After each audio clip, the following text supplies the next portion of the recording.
दोस्तों रिलायंस पावर की बात करें तो यहाँ पे कंपनी ने अपने शेयर होल्डर की मीटिंग बुलाई है और यहाँ पे शेयर होल्डर से इस मीटिंग के दौरान यहाँ पे वोटिंग के लिए कहा गया है।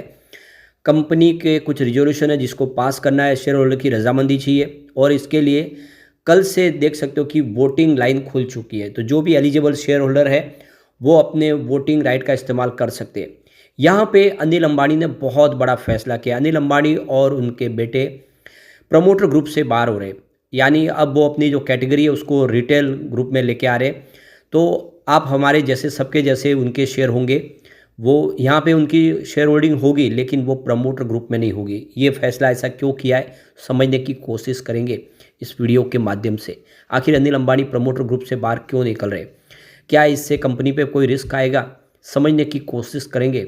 लेकिन फ्रेंड्स उससे पहले अगर आप पहली बार हमारे चैनल पे आए तो चैनल को सब्सक्राइब कर दीजिए, एक बेल आइकॉन दबा दीजिए ताकि जब भी नया वीडियो बने पहला नोटिफिकेशन आपको मिले। वीडियो पसंद आए तो लाइक से जरूर कीजिए। चलो फ्रेंड्स वीडियो स्टार्ट करते हैं। मैं हूँ आपका दोस्त एस बी दवे और हमारे अपने चैनल ऑनलाइन कमाई में आपका बहुत बहुत स्वागत है। तो सबसे पहले रिलायंस पावर के कारोबार की बात कर ले तो स्टॉक की शुरुआत तो बिल्कुल फ्लैट हुई 40.26 पर, जो गुरुवार की क्लोजिंग थी। इंट्राडे में 40.99 का हाई भी बना, यानी स्टॉक यहां से बेहतर कर सकता था, लेकिन बाजार में जो गिरावट का माहौल था उसका असर यहां पे देखने को मिला और स्टॉक इस वजह से गिरा नीचे और 38.80 पर आ गया। अब यहाँ पे अच्छी बात यह है कि लोअर सर्किट नहीं लगा, क्योंकि गुरुवार को लोअर सर्किट लगा था। अंत में 38.90 के आसपास क्लोजिंग रही, 3.38% की गिरावट हुई, लेकिन स्टॉक काफ़ी नीचे आ गया वाकई में, क्योंकि 53-54 तक पहुंचा था, अब वहाँ से 38 पर आ गया है। जबकि इस दौरान कंपनी ने बहुत कुछ अचीव कर लिया है। कंपनी अपने सारी एक एक सब्सिडी कंपनी को कर्ज मुक्त कर चुकी है और कंपनी का बिजनेस पटरी पे आ चुका है। नई कंपनियों का गठन हो रहा है, ग्लोबल मार्केट में अपनी एंट्री हो रही है। तो ये सारी बातें देख के तो लग रहा है कि संभावना काफ़ी पॉजिटिव है, लेकिन उसके बाद भी बाजार का साथ नहीं मिल पा रहा है। ऐसे में सिर्फ रिलायंस पावर नहीं बल्कि बड़े बड़े जो लार्ज कैप है वो भी धराशायी हो रहे हैं। यहाँ तक कि रेलवे के शेयर जो बजट के पहले काफ़ी चमकते थे, दो साल हमने देखा है, वो भी इस बार धराशायी है। और IRFC जैसे शेयर में 100 रुपये तक टूट गया ऊपर के लेवल से, और यहाँ तक कि RVNL के शेयर में तो 150-200 रुपये की ऊपरी प्राइस से गिरावट हो चुकी है। तो वाकई में सब स्टॉक नीचे आ रहे, जो कि वो फंडामेंटली कंपनियां मजबूत है। तो ये बाजार के सेंटीमेंट की वजह से हुआ है। बाजार सुधरेगा तो ये शेयर सारे फिर से रॉकेट की गति से दौड़ सकते हैं। तो गुरुवार को लोअर सर्किट लगा था, स्टॉक 40 पे आया था, अब वो 38 पर आ चुका है। पिछले 5-6 ट्रेडिंग सेशन में 14 से लेकर 17-18% की गिरावट हो चुकी है और देख सकते 7 कारोबारी सत्र में 8% से ज़्यादा की गिरावट हो चुकी है, जबकि कंपनी पूरी तरह से कर्ज फ्री हो चुकी है। पिछले साल भर में 30% की तेज़ी आई है स्टॉक के अंदर। इसमें LIC की काफ़ी बड़ी हिस्सेदारी है। LIC इसमें 2.56% की हिस्सेदारी लिए हुए है, काफ़ी बड़ी निवेश किया हुआ है LIC ने। और रिलायंस पावर के शेयर में पिछले 5 सालों में 1400% का ज़बरदस्त रिटर्न मिला है। इस दौरान देख सकते हो कि 2.75 रुपीज़ के आसपास जो शेयर था वो बढ़ के देख सकते हो कि 52 वीक का जो हाई बना इसका वो 54.25 था, और जो लो है 52 वीक का वो 19.37 के आसपास है। तो काफ़ी ज़बरदस्त इसका प्रदर्शन रहा है। मार्केट कैप इस समय 16,176 करोड़ के आसपास है।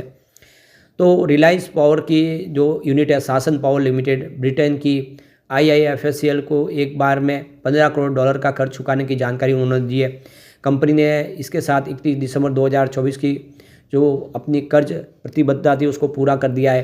कंपनी के बयान के मुताबिक कर्ज भुगतान शासन पावर की ऋण भुगतान क्षमता को और मजबूत करेगा, नकदी में सुधार करेगा और इसकी साख को बढ़ाएगा। अनिल अंबानी की जो कंपनियां हैं वो धीरे धीरे करके देख सकते हो कि अपना सारी कंपनियों को धीरे धीरे कर्ज मुक्त करिए। शासन पावर तो ये बहुत बड़ी इंडिया की कंपनी है, 3960 मेगावाट का, ये दुनिया की सबसे बड़ी एकीकृत कोयला आधारित ये का संयंत्र है, बिजली संयंत्र है। ये दुनिया का सबसे बड़ा है, बहुत सारे राज्यों में बिजली सप्लाई की जाती है इससे।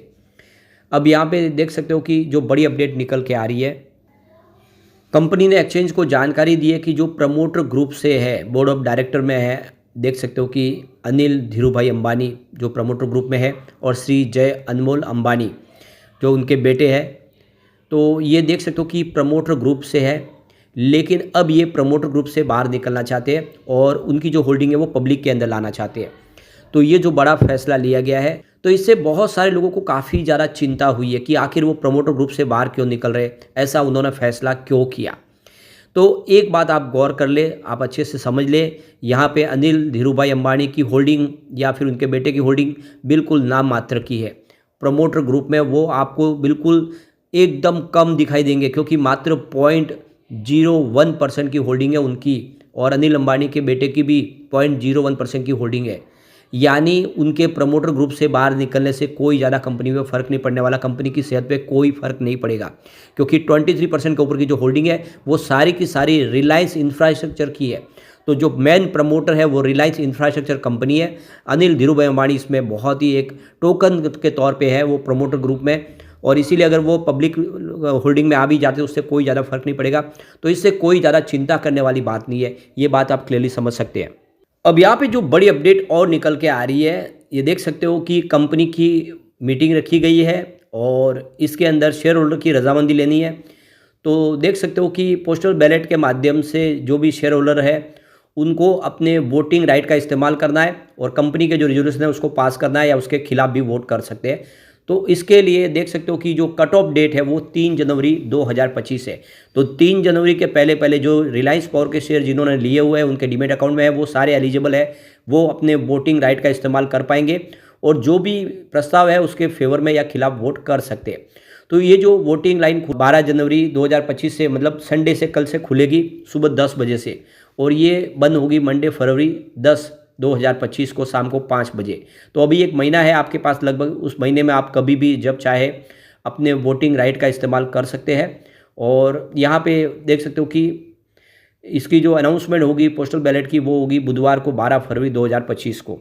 अब यहाँ पे जो रिजोल्यूशन पास करने हैं उसमें देखो कि अपॉइंटमेंट होनी है डॉक्टर विजय लक्ष्मी गुप्ता जो इंडिपेंडेंट डायरेक्टर है, इस प्रस्ताव को भी पास करना है। इसके अलावा नंबर 2 का जो रिजोल्यूशन है श्री यहाँ पे हरमजीत सिंह नेगी जो नॉन एग्जीक्यूटिव इंडिपेंडेंट डायरेक्टर है उनके प्रस्ताव को भी पास करना है ऑर्डिनरी रिजोल्यूशन के माध्यम से। इसके अलावा जो तीसरी यहाँ पे अपॉइंटमेंट होगी वो श्री सचिन मोहपात्रा की है जो non executive non independent director है, तो ये ऑर्डिनरी रिजोल्यूशन के माध्यम से इस प्रस्ताव को भी पास करना है। इसके अलावा नंबर 4 पे है अपॉइंटमेंट श्री अशोक कुमार पाल जो एग्जीक्यूटिव डायरेक्टर है कंपनी के, इस प्रस्ताव को भी पास करना है रिजोल्यूशन के माध्यम से। तो ये जो प्रस्ताव लिए गए हैं इनको पास करने के लिए कंपनी ने यहाँ पे शेयर होल्डर की मंजूरी बुलाई है। तो केफिन टेक्नोलॉजी जो इनके शेयर ट्रांसफ़र एजेंट है वो इस ई वोटिंग फैसिलिटीज़ को प्रोवाइड करेंगे, उसकी सारी उनके हिसाब से जिम्मेदारी होगी और वो उनके हिसाब से वोटिंग पूरा करवाएंगे और रिजल्ट का ऐलान भी करेंगे। और ऑलरेडी जितने शेयर होल्डर हैं उनको इसकी नोटिस जा चुकी है, वो अपने हिसाब से यहाँ पे वोटिंग राइट का इस्तेमाल कर सकते हैं। एक बार रिजल्ट की बात कर ले तो 2020 में कंपनी का रिवेन्यू 8,202 करोड़ के आसपास था, जो 2024 में हल्का सा बढ़ के 2,260 करोड़ के आसपास पहुंचा। और तो इस हिसाब से देख सकते हो कि रिवेन्यू बढ़ा है। वैसे 2023 में रिवेन्यू गिरा था, 7,854 करोड़ के आसपास आया था, लेकिन 2024 में रिवेन्यू फिर से बढ़ा है। और बात करें प्रॉफिट लॉस की तो कंपनी को 2020 में तो 4,255 करोड़ का भारी भरकम लॉस था। 2023 में लॉस कम होकर 343 करोड़ के आसपास आ गया था, लेकिन 2024 में फिर से लॉस बढ़ के 2,242 करोड़ तक पहुंच गया था। यानी 2024 में काफ़ी बड़ा लॉस बढ़ा है फिर से। लेकिन इस बार देख सकते हो कि जो लॉस है सितंबर 2024 के क्वार्टर में वो खत्म हुआ है और कंपनी को 2,878 करोड़ का प्रॉफिट हुआ है। वैसे यह एक्स्ट्रा कंपनी को जो पैसा मिला है ये वहाँ से इसको प्रॉफिट हुआ, इनकी जो सब्सिडीज कंपनी का पैसा है। बाकी कंपनी अभी भी लॉस में ही है, लेकिन लॉस में कमी आ रही है। हम देख रहे हैं कि आने वाले समय कुछ संभावना पॉजिटिव बनेगी तो रिलायंस पावर फिर बेहतर करेगा क्योंकि कंपनी कर्ज मुक्त हो चुकी है। लेकिन फ्रेंड्स, कोई भी इन्वेस्टमेंट करने से पहले अपने फाइनेंशियल एडवाइजर से एडवाइस ले ले या अपना खुद का रिसर्च करें, क्योंकि मैंने वीडियो आपके एजुकेशनल पर्पज़ के लिए ही बनाया। वीडियो पसंद आए तो लाइक से जरूर कीजिए और चैनल को सब्सक्राइब कर दीजिए। Thank you friends.